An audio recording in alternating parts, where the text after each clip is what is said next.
పోయింది గోదావరి తాను తెప్పున్న ఎగిసింది Godavari. Hi, hello, నమస్తే అండి. ఎలా ఉన్నారు మీరందరూ? బాగుండాలని, ఆయురారోగ్య ఐశ్వర్యాలతో సుఖశాంతులతో ఉండాలని ఈ రాఖీ పౌర్ణమి పూట మీకు అందరికీ శుభాకాంక్షలు చెబుతున్నానండి. నేను ఈరోజు సత్యనారాయణ వ్రతం చేసుకున్నాను. అయితే నేను ప్రతి పౌర్ణమికి చేసుకుంటాను కాబట్టి ఈరోజు జంజాల పౌర్ణమి కూడా కలిసి రావటం వల్ల పెందరాడే చేసేసుకున్నానండి. అయితే ఈ రాఖీ పౌర్ణమి సందర్భంగా మీ అందరికీ మంచి స్వీట్, పాతకాలం ఇదంతా కూడా, ఇది కొత్త కాలం నాటికి అక్కడక్కడ కనపడుతుంది. ఈ స్వీట్ చాలా పాతకాలం నాటి స్వీట్ అండి. అది ఏంటంటే కొబ్బరి మిఠాయి. కొబ్బరి మిఠాయి అంటేను మనం దానికి కావాల్సినవి చూపెడతాను చూడండి. ఇదిగో కొబ్బరికాయ ముక్కలు, ఇదిగో పల్సగా ఇలా తీసుకోవాలి. ఇదిగో నెయ్యి కొద్దిగాను, పంచదార, యాలక పొడి, ఇవేనండి దీనికి కావాల్సింది. ఇది ఎలాగ పూర్వకాలం ఏంటంటే మీరు చూసారో లేదో, బండిలో, రోడ్డు మీద బండిలో గాజద్దాల్లో పెట్టి ఇప్పటికే అమ్ముతున్నారు. అది అరుదుగా కనపడుతుంది. అది మనం ఇంట్లో ఎలా చేసుకోవాలో ఏంటో చూపెడతాను. వీడియోలోకి ఎడదాం రండి. ఇదిగోనండి, స్టవ్ వెలిగిస్తున్నాను. వెలిగించాక మనం ఏం చేయాలంటే కొద్దిగా నెయ్యి వేసుకోవాలి. నెయ్యి, చక్కటి నెయ్యి వేసుకుంటే, మంచి నెయ్యి వేసుకోండి, బాగుంటుంది. ఎందుకంటే నెయ్యి బాగుంటేనే ఏ పిండి వంటైనా బాగుంటుంది. ఇదిగో నెయ్యి వేసానండి. ఇదే గ్లాస్ తోటి 2 గ్లాసులు ముక్కలు వచ్చాయండి. ముక్కలు కొలిచాను, మీకు చూపెట్టలేదు, కొలిచాను. ఇదిగో గ్లాస్ పంచదార తీసుకున్నా. ఇదిగో 2 గ్లాసుల ముక్కలు ఇందులో వేసేస్తున్నాను. వేసాక ఇది సన్న సగని చక్కగా వేగాలి. ఇలాగా వేగాలి, ఒక వేపు రావాలి. చక్కటి స్మెల్ వస్తుందండి మనకు వేగుతుంటేను. చాలా మంచి స్మెల్ వస్తుంది కొబ్బరి వేగుతుంటే. ఆ స్మెల్ వచ్చి కొంచెం లైట్, ఇంకా అసలు అంత ఇది కాదు, కొంచెం దీంట్లో నీరు ఇంకిపోయేలాగా లైట్ కలర్ వస్తుంది. ఆ కలర్ వచ్చినప్పుడు మళ్ళీ మనం ప్రాసెస్ మళ్ళీ చేసుకోవాలి. ఇది సన్న సగం వేయిస్తానండి. ఇదిగో చూసారండి, ఇదిగో చక్కగాను కొంచెం ఇప్పుడిప్పుడే కలర్ వచ్చి వేగాయి. ఇప్పుడు వీటిని ఏంటంటే ఇలాగా మరీ మాడిపోతే బాగోండి, మాడిపోతే అస్సలు బాగోదు. ఇప్పుడు ఇలా వేగాయి కాబట్టి ఇప్పుడు ఈ పంచదార ఇంట్లో పోసేయాలండి. ఇలా నేను 2 గ్లాసుల ముక్కలకి 1 గ్లాసు పంచదార పోస్తున్నాను.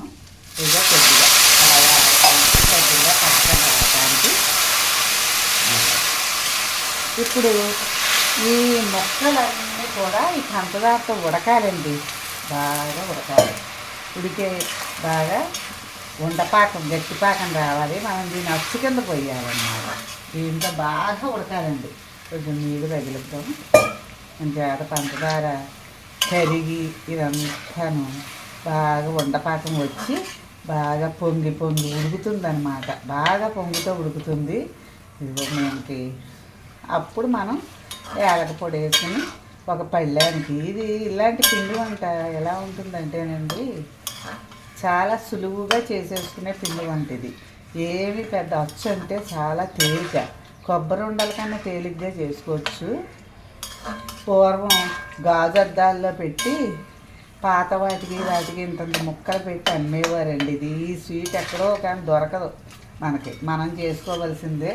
ఇదంతా ఉడికాక మళ్ళీ మీకు చూపెడతాను. ఇదిగో ఇలాగా చక్కగా దగ్గరగాను పాకం వచ్చిందండి. పాకం ఎలా వచ్చిందో చూద్దాం. అదిగో కొంచెం ఉండపాకం గట్టిగానే రావాలి. ఇదిగో అదిగో రంగమనే పాకమే రావాలి. ఇదిగో సరే, అదిగో వచ్చేసింది పాకం.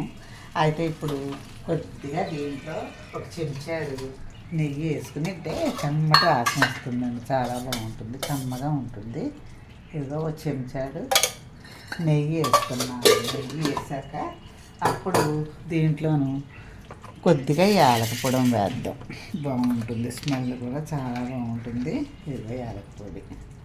అసలు ఈ స్వీటు ఇప్పుడు ఎవరూ చేయటం లేదండి, పూర్వకాలం అందరూ చేసుకునేవారు.